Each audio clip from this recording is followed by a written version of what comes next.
You finding the stage noise or the rehearsal room too noisy and you can't hear yourself clearly and you're trying to protect your ears? As a bass player on stage or in a rehearsal studio, I'm always trying to balance between protecting my ears with earplugs and being able to hear what else is going on around me and myself. Using a HX Stomp, I'm going to show you how to set up an in-ear monitoring system that you can use to be able to hear yourself and everybody else safely. Let's check it out.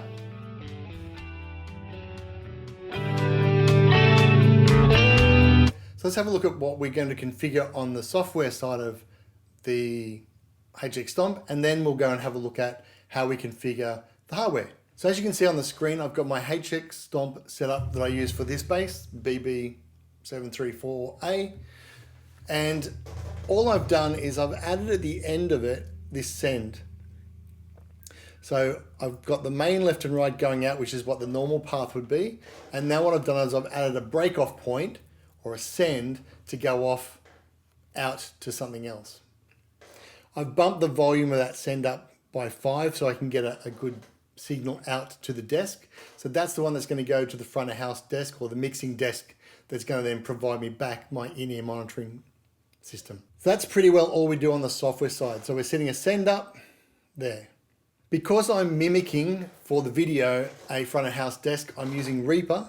So if I have a look over here, I've set up my door so that I have the send, which is going to record or make the sound of the bass coming through this send, which is then going to hit the mixing desk.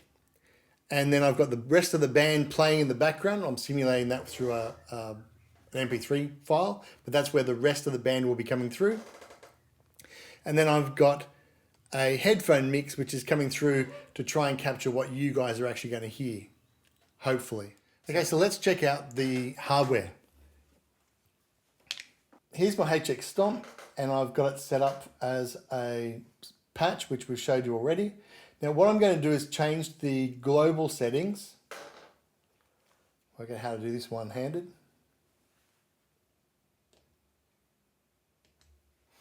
I'm going into global settings, and what I'm looking for is to turn I've got the send return as line, because I'm using that if I've got it with pedals, I'm using line, and this is basically coming from a line in from the desk, the way I've got it set. So I've also got the return type set to auxiliary in. Normally you'd have it set as return. So if you're using that to get input from other pedals, effect pedals, then you'll set that to return. What we now want is that to be auxiliary in. So any signal that comes through there will now bypass the signal path and be played through the headphones, which is what we want. So what I have, again, mimicking the live desk, I'm using my Element 46 digital interface. I've got an input from the Helix. I've got an input from the headphones, which is going to simulate the in-ear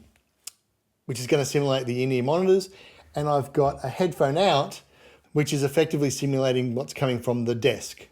Let's start with what's coming from the desk. So again, this is coming from my headphones out, but this would come from the front of house mixer through his monitor send. So I'm going in.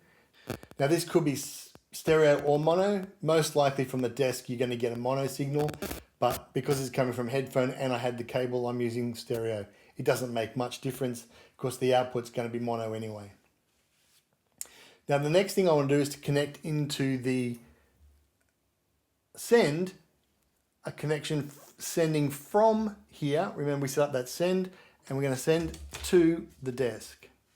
So now what we've got the Helix going out to the desk, and we've got the desk coming back to the Helix. Perfect. Now if I wanted to, I could still go from my left and right out into an amp or something else, but remembering whatever comes out through that is also going to have this input.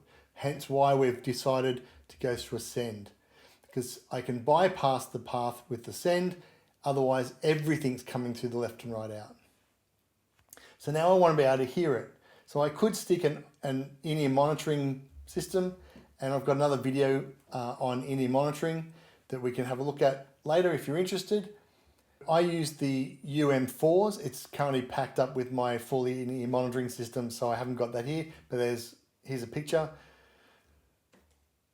We're going to simulate that so you can hear what's going to come out with a connection back into the DAW. So this will go into my headphones, and I can control that volume through the headphone volume control. So just to recap, hardware-wise, the USB is doing nothing. That's just so that I could use the HX Edit to show you before. So I've got a live rig. I've got going from here to the desk, from the desk back in with a full mix, and I've got headphones coming out. All right, let's see how it sounds. Okay, so now that we've seen what the physical looks like and how we've configured the HX, the next thing we're going to look at is how we're mimicking the board. So Reba here is mimicking what a front of house mixing desk or an IEM mixing desk would look like. I've got the send, which is basically my bass coming out of the send through the Helix into the mixing desk. I've got a band mix, which is basically the band playing. I'm using an MP3, but it's the band playing that I want to play along to or listen in with. And then I've got a headphone mix, which is the headphones that will be actually what you'll be hearing through your IEM mix. I will warn you, there's a couple of things that we're looking at. The quality of the sound coming out of here into Reaper is not as good as what I'm hearing when I plug the headphones straight in. I think that's a mixture of cables and things that I'm doing, but when you actually plug this in with headphones, it comes out much better than what you're hearing. Also, you'll hear a bit of slapback delay. Now that slapback delay is basically because I'm playing and hearing through the same thing. Now that could just be again because I'm using Reaper. I don't notice it as much when I'm using this with a proper desk, but just be aware of that. You may want the mixing engineer to drop your bass out of what he's sending you back in that band mix or that playback mix. I have noticed though, playing around with this, that being a slapback delay, once the mix is playing, it sort of blends into the background and you don't quite notice it. Playing as a solo artist though, it would be a little bit off-putting. So bear that in mind. Again, I can turn that off, but I'm leaving that on at the moment because that's where I've got it set up so you can hear worst case what it'll sound like. So let's have a look at how that would sound played against the band. Hopefully this works as described on the box.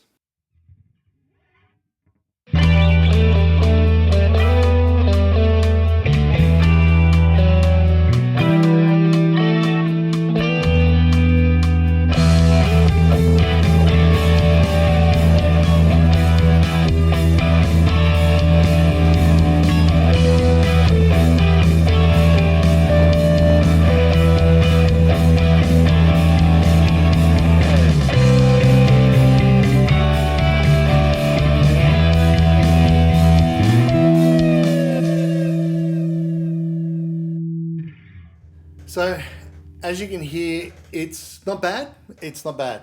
You know, you could spend millions of dollars getting a much better signal. The guy at the front of the desk could be splitting everything out into something much easier for you. But, you know, if you're looking for something to get you through the gig or predominantly through, I find this most useful in rehearsals. I can take a feed off the vocal desk. The drums are going to be loud enough. I just want to be able to hear myself a bit more clearly and the vocals more clear without having all the volume go up. Also, the in-ears replaced putting noise cancelling plugs in, which means I get to hear and I also get to save my hearings. Hopefully that's helped you and you'll be able to get some use out of that. Let me know in the comments below what you're using for your in-ears or if you've tried this before and you've got recommendations on how this works. There is a similar way of being able to use with an LT or a floor. It's a little bit less convoluted, but if you check out my book, Ditch the Amp Stick in the Helix, you will find the section in there which talks about how to set this up for both of them. So check that out. There's a link in the description below. There's also a link to our merch store on the website. So grab a t-shirt or a hat. You'll never look better with that one. See you in the next one. Thanks very much for watching. Bye.